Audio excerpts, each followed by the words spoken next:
Hello students, in the previous lecture we have studied the position property and the four types of positioning in CSS. Today we are going to learn some more properties which are used in cascading style sheet. We will be covering following topics in today's lecture: use of float property in CSS, use of display property in CSS. Let us start with the float property used in CSS. Like many other properties which already we have studied in CSS, float is also one of the property. It is used to define the flow of the content. Actually, it is used to specify how the elements or contents are going to be floated on the web page. See the syntax, how to write the float property. Use the keyword float followed by a colon. After that, write its value and end with semicolon. Let us see the possible values for the property float. The first value is left. The value left enables the contents to be floated on the left of the container. The value right enables the contents to be floated on the right of its container. Third value is none, which is a default value. It does not float the element on the web page. Let us see the use of float property using an example. This is a screenshot of an actual output. Let us see the actual output using the web browser. So let us start with the web browser. You can see this is a small web page which I have created. Students, observe carefully. The web page is with the blue background. On the first line, I have made use of heading 1, that is H1, which is displayed with the orange color background, as well as you can see that it is floated onto the left of the web page. The text following it is arranging itself around the H1, which is floated towards left. The next part, on the next line, here we have added one image, a small JPG image. We have set its height and width, and it is floated towards right of the screen. And the text following it is arranging itself according to the image which is floated towards right. Now, how to write this float property in HTML code? Let us see the HTML code which already I have written in the notepad. So in the notepad, after writing the basic tags HTML head and title, we are going to make use of the style tag, as we are going to make use of the internal CSS. Here we are creating two selectors, H1 for H1 tag and IMG for an image or IMG tag. Let us see which properties we have used for H1. H1 is having background color as orange. So on the output you can see the heading 1 cascading style sheet is getting the background color as orange. And the main thing is we have make use of the float property as left. So the heading is getting displayed on the left of the web page. Now for the IMG selector, we are setting the height as 15%, width as 10%.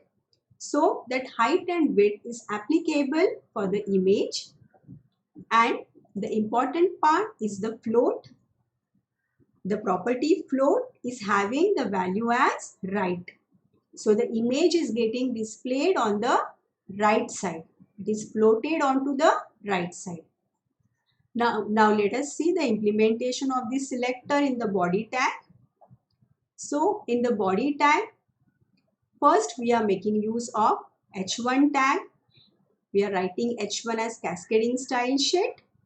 So you can observe the output. It is taking the background color as orange and it is floated to the left of the web page.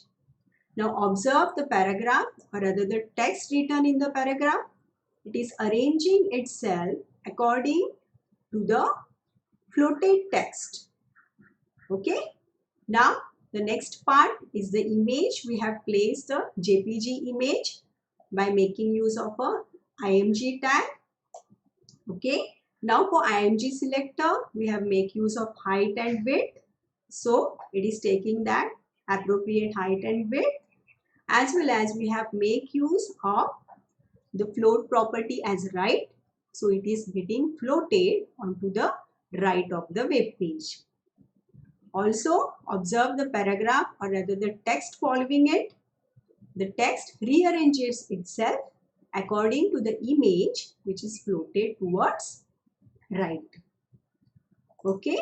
So students, I have make use of the float property along with the H1 tag, and I have make use of the float property along with the IMG tag. This property can be used with many other tags. You can use this float property along with the table tag and you can observe the output. This is a screenshot of the HTML code for your reference. Okay, now let us move on to the next property. The next property is the display property in CSS. The display property actually defines how the elements are going to be placed on the web page. The syntax used to write the display property is use the keyword display followed by a colon, write its value and end with semicolon. Let us observe the various values for the display property. The first value for display property is the inline value. The inline value enables the text or the contents to be displayed as inline element. So any height or width property will not be visible for the inline value. Next value is the block value. The block value enables the contents or the text to be displayed as a block element. That is, always it will start on a new line and it will occupy, or it will take up the whole width of the web page. Next to that is the value block inline, in which the properties of inline value and block value are combined. So it is similar to inline, but here we can set the height and width also. The last value is the none value. The null element is completely removed from the web page. Okay, now let us see one more example which will show you the use of display property in CSS. This is a screenshot for your reference. We will see the actual output using the browser. So let us start with the browser. This is a small web page which I have created. I will explain you the output first and we'll see the code simultaneously afterwards. Students, on the first line, there is a simple heading H1, use of display property in CSS, which is onto the center of the screen. On the next line, you can see the text inline CSS, internal CSS, external CSS. This is not a general text or a general paragraph. These are the three list items, but these list items are getting viewed as the inline text. On the next line, there is a link, visit Balbharti. Okay, and it is taking up the entire width of the web page. Also, it is displayed with the orange color background. Next is the two paragraphs, the first para and the second para. Both the paragraphs are having the specific height and width. Okay, now let us see the code simultaneously. Here also we are going to make use of the internal CSS. So after writing the basic tags, HTML head and title, we are using a style tag. Here we are making use of the three selectors.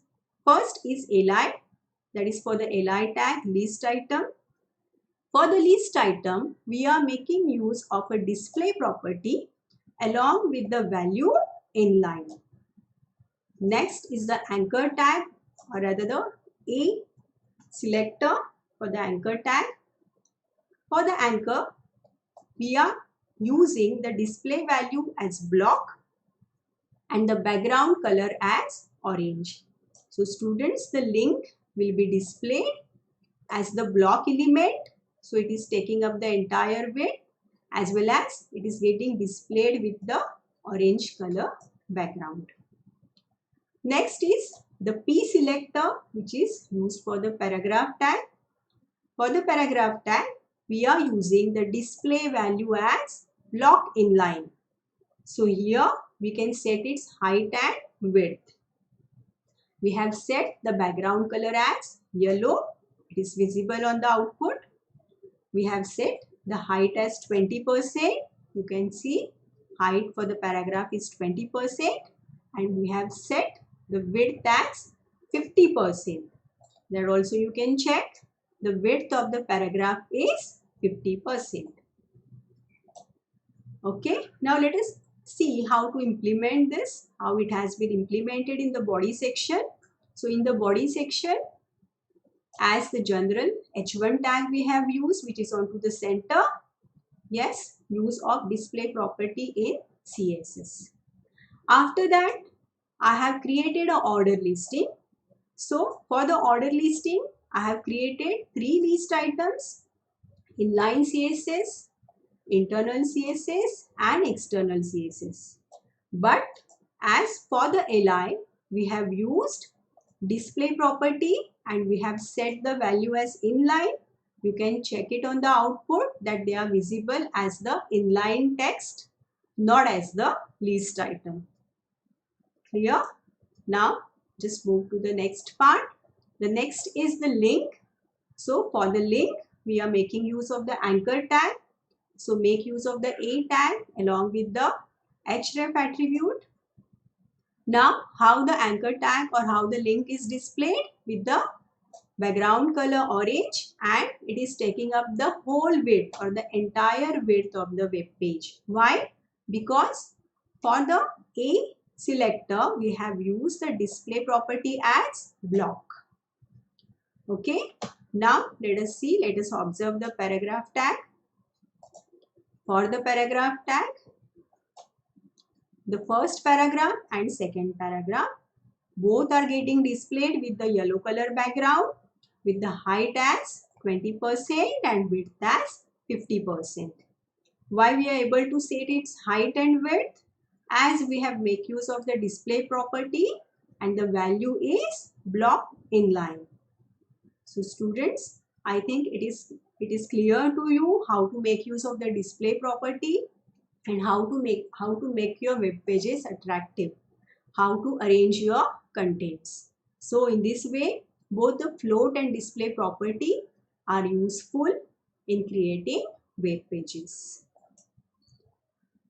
Now this is a screenshot of the output as well as the screenshot for the HTML code for your reference. So that's all for today's lecture. Thank you.